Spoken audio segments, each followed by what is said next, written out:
Wearing uncomfortable shoes doesn't have to be a painful experience.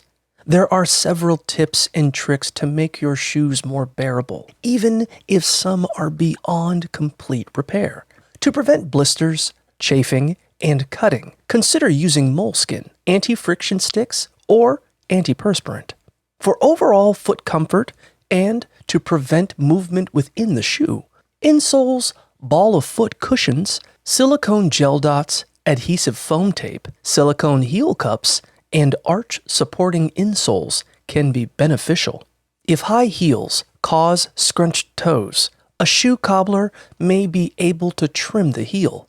Understanding how shoe size impacts comfort is crucial, as both overly large and too small shoes can cause issues. For shoes that are too large, insoles, heel grips, or lamb's wool in the toe box can help fill them out.